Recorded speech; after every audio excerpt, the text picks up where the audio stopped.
दोस्तों आज के इस वीडियो में हम एसबीआई के ऐसे 3 बेहतरीन म्यूचुअल फंड के बारे में डिस्कस करने जा रहे हैं, जहां पे कि अगर आपने पिछले 3 4 साल या फिर 5 साल पहले कुछ पैसा डिपॉजिट किया होता तो आज की डेट में आपको एक बहुत ही अच्छा खासा रिटर्न मिल गया होता। दोस्तों चाहे आपने आपका इन्वेस्टमेंट एसआईपी के फॉर्म में किया होता या फिर लॉमसम के फॉर्म में किया होता, तो वहां पे मैटर नहीं करता है दोस्तों। यहाँ पे आपको मैटर करता है कि आपको कितना अच्छा रिटर्न मिल रहा है। तो दोस्तों इससे पहले कि हम इस वीडियो में एसबीआई के ये 3 बेहतरीन म्यूचुअल फंड के बारे में पूरा डिटेल में एनालाइज करें और ये देखें कि क्या आज के डेट में अगर आप यहाँ पे एसआईपी स्टार्ट करते हैं या फिर लमसम अमाउंट इन्वेस्टमेंट करते हैं तो क्या आने वाले फ्यूचर में भी आपको उतना अच्छा खासा लाभ मिल सकता है।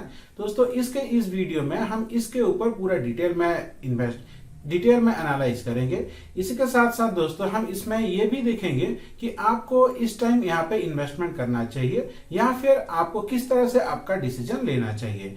दोस्तों इससे पहले कि हम इस वीडियो शुरू करें, सबसे पहले हम ये देखते हैं दोस्तों कि म्यूचुअल फंड का इन्वेस्टमेंट और शेयर में इन्वेस्टमेंट में क्या डिफरेंस होता है। दोस्तों शेयर यानी कि अगर आप किसी एक कंपनी के शेयर खरीदते हैं, मान लीजिए आप टीसीएस या फिर रिलायंस जैसे कोई अच्छा कंपनी का शेयर खरीदते हैं दोस्तों, मान लीजिए उसका शेयर आप 10,000 रुपए का शेयर खरीदते हैं, तो जैसे ही कंपनी का ग्रोथ होगा दोस्तों, जैसे ही कंपनी आगे बढ़ेगी उसका शेयर प्राइस भी बढ़ेगा और आपको उस हिसाब से बेनिफिट भी मिलेगा। जैसे ही कंपनी का ग्रोथ थोड़ा डाउन हो जाएगा, आपका पैसे का वैल्यू भी उस तरह से डाउन हो जाएगा दोस्तों। यानी कि आपका जो इन्वेस्टमेंट किया है आपने अपने पैसा का, वो टोटल डिपेंड करता है सिर्फ एक ही कंपनी पे, उसका शेयर वैल्यू बढ़ेगा। मान लीजिए एक शेयर का वैल्यू है दोस्तों 500 रुपए, 500 से 550 हो गया तो आपका प्रॉफिट हो गया दोस्तों 50 रुपए। वो घट के 500 से 450 हो गया तो आपको 50 रुपए का लॉस हो जाएगा। पर दोस्तों म्यूचुअल फंड में ऐसा नहीं होता है दोस्तों म्यूचुअल फंड में एक फंड मैनेजर होता है। आप जितना भी पैसा वहां पे इन्वेस्टमेंट करेंगे, आपका पूरा का पूरा पैसा में से कुछ हिस्सा दोस्तों वो मान लीजिए वो डाल देगा इंफ्रास्ट्रक्चर सेक्टर में, कुछ हिस्सा टेक्नोलॉजी सेक्टर में, कुछ हिस्सा दोस्तों किसी ऑटोमोबाइल सेक्टर में, ऐसे अलग अलग सेक्टर में वो अपने पैसे को डिस्ट्रीब्यूट कर देगा। आप मान लीजिए आपके पैसे को वो 5 सेक्टर में डिस्ट्रीब्यूट कर दिया है, उसमें से अगर एक सेक्टर नीचे जा रहा है तो दोस्तों आपका जो पैसा है वो थोड़ा सा नीचे जाएगा, पर उस हिसाब से बाकी का जो 4 सेक्टर है वो ऊपर अगर अच्छा परफॉर्मेंस कर रहे हैं तो उस हिसाब से बैलेंस होके दोस्तों आपको ओवरऑल लाभ ही मिलेगा। यानी कि आपने अगर मान लीजिए 10,000 रुपए का इन्वेस्टमेंट किया है, उसमें से 2-2 हजार रुपए 5 सेक्टर में डिवाइड कर दिया गया है।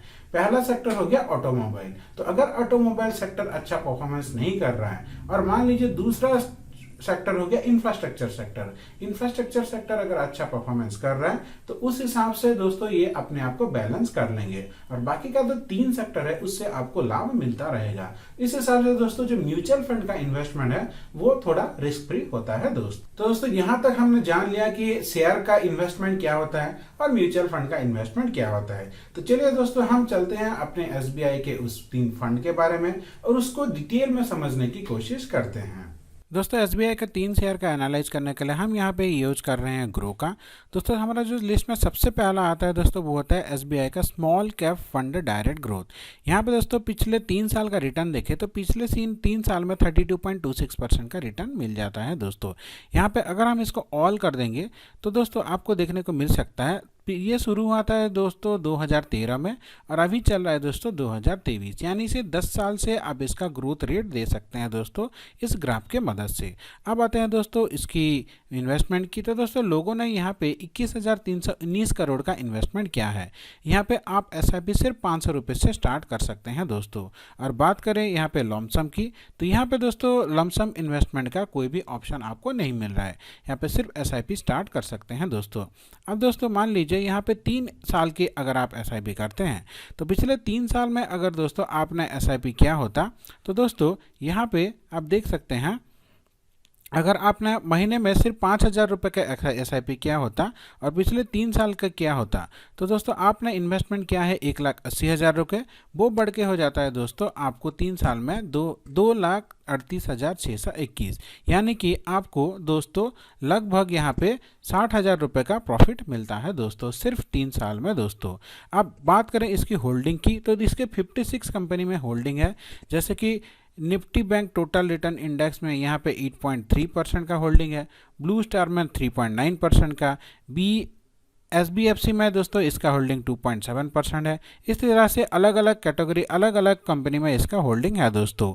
होल्डिंग एनालाइज करें तो दोस्तों इसका इक्विटी में 93.2% का होल्डिंग है और कैश में 6.8% का होल्डिंग है दोस्तों। अब इक्विटी सेक्टर की बात करें तो आप देख सकते हैं सर्विस सेक्टर में 20.3% का, कैपिटल गुड्स में 13.9% का, कंज्यूमर डिस्क्रिशनरी में 13.1% का, उस तरह से केमिकल, कंस्ट्रक्शन, अलग अलग सेक्टर में इसका डाइवर्सिफिकेशन अच्छी तरह से किया गया है दोस्तों। अब देखिए, मान लीजिए कुछ कंस्ट्रक्शन सेक्टर अगर लॉस में जा भी रहा है, इसका मतलब ये नहीं कि सारा का सारा सेक्टर लॉस में जाएगा। कुछ सेक्टर लॉस में रहेगा, कुछ सेक्टर प्रॉफिट में रहेगा और ओवरऑली आपको ग्रोथ मिल जाएगा दोस्तों। अब बात करें दोस्तों इसकी पीई रेशियो की, इसकी पीई रेशियो बहुत अच्छा है दोस्तों, 31.24%। पीई रेशियो का मतलब होता है दोस्तों, आपको ये पता चलता है कि ये फंड का परफॉर्मेंस किस तरह है। पी रेशियो जितना ज़्यादा है, फंड का परफॉर्मेंस उस तरह से उतना अच्छा रहता है दोस्तों। अब पी रेशियो से हमें ये पता चलता है दोस्तों कि इसका परफॉर्मेंस कैसा है। हालांकि यहाँ पे हम ये अंदाज़ा नहीं लगा सकते कि आने वाले टाइम में भी यहाँ पे हमें उतना ही ग्रोथ रेट देखने के लिए मिलेगा। हालांकि हम एक तरह से यहाँ पे अंदाज़ा लगा सकते हैं दोस्तों। अब चलते हैं दोस्तों हम अपने दूसरे फंड के, उसका नाम है दोस्तों SBI का कंट्रा डायरेक्ट प्लान ग्रोथ। यहाँ पे दोस्तों पिछले 3 साल में आपको मिल जाता है 37.68% का। इसे अगर हम कॉल कर दें तो ये शुरू हुआ था दोस्तों 2013 में और अभी चल रहा है 2023, यानी कि 10 साल हो चुके हैं। 10 साल में इसका ओवरऑल रिटर्न 15.87% का रहा है दोस्तों। यहाँ पे दोस्तों आप SIP के मोड में भी इन्वेस्टमेंट कर सकते हैं और लमसम पे भी इन्वेस्टमेंट कर सकते हैं। अगर आप SIP करना चाहते हैं तो कम से कम 500 रुपये से आपको स्टार्ट करनी होगी। इसका रेटिंग भी बहुत अच्छा है दोस्तों, 5 स्टार का रेटिंग मिला है। इसका फंड साइज लगभग 16,400 करोड़ का है दोस्तों। अब अगर यहाँ पे दोस्तों आपने पिछले 3 साल में मान लीजिए आपने SIP स्टार्ट किया होता, तो दोस्तों अगर पिछले 3 साल में आपने यहाँ पे सिर्फ 5,000 रुपये का SIP स्टार्ट किया होता तो आपने इन्वेस्टमेंट किया होता 1,80,000 रुपये और आपको रिटर्न मिल गया होता दोस्तों 2,50,000 के आसपास, जो कि 38.57% का रिटर्न होता है दोस्तों। अब दोस्तों इसकी होल्डिंग्स की बात करें तो इसका 89 कंपनी में होल्डिंग है, यहाँ पे आप लिस्ट दे सकते हैं दोस्तों। अब बात करते हैं दोस्तों इसका डाइवर्सिफिकेशन की, तो दोस्तों इसका इक्विटी सेक्टर में 87.8% का होल्डिंग है, डेब्ट में 7.3% का और कैश में 4.9% का है दोस्तों। अब इसकी इक्विटी सेक्टर के एलोकेशन की बात करें तो आप देख सकते हैं यहाँ पे finance, energy, technology, metal, health care, सारे के सारे सेक्टर में इसने अच्छे से डाइवर्सिफिकेशन कर रखा है दोस्तों। अब इसकी पी रेशियो की बात करें तो इसका पी रेशियो थोड़ा कम है दोस्तों, 19.02% का। हालांकि 19.02% का पी रेशियो भी उतना खराब नहीं माना जाता, ये भी एक एवरेज अच्छा रेशियो है दोस्तों। अब बात करें हम इसकी SBI के तीसरे फंड की, इसका नाम है दोस्तों SBI का magnum mid cap fund direct plan growth. इसमें भी दोस्तों पिछले 3 साल में आपको 33.47% का रिटर्न मिल जाता है दोस्तों। अब इसकी रेटिंग की बात करें तो लोगों ने इसको 5 स्टार का रेटिंग दिया है। इसका फंड साइज दोस्तों 13,244.5 करोड़ है। यहाँ पे आप SIP और लमसम दोनों में इन्वेस्टमेंट कर सकते हैं। SIP दोस्तों आप 500 रुपये से शुरू कर सकते हैं। अब बात करें दोस्तों, अगर आपने इसमें दोस्तों सिर्फ 5,000 रुपये में SIP स्टार्ट किया होता तो पिछले 3 साल में अगर आपने SIP स्टार्ट किया होता दोस्तों तो आपका इन्वेस्टमेंट होता 1,80,000 रुपये और आपको रिटर्न मिलता 2,41,343 रुपीज़, यानी कि लगभग 34% का रिटर्न। अब इसकी होल्डिंग की बात करें तो यहाँ पे 68% का होल्डिंग है दोस्तों इसकी। यहाँ पे अलग अलग कंपनी का लिस्ट आप देख सकते हैं कौन सी कंपनी में कितना होल्डिंग है दोस्तों।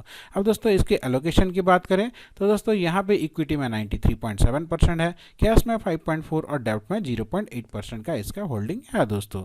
अब ऑटोमोबाइल सेक्टर में इसका सबसे ज़्यादा इसका फंड एलोकेशन है दोस्तों 15.2%। फिर capital goods, service, finance, construction, health care, इसमें सारे के सारे में अच्छे से इसका फंड का डिस्ट्रीब्यूट किया गया है दोस्तों।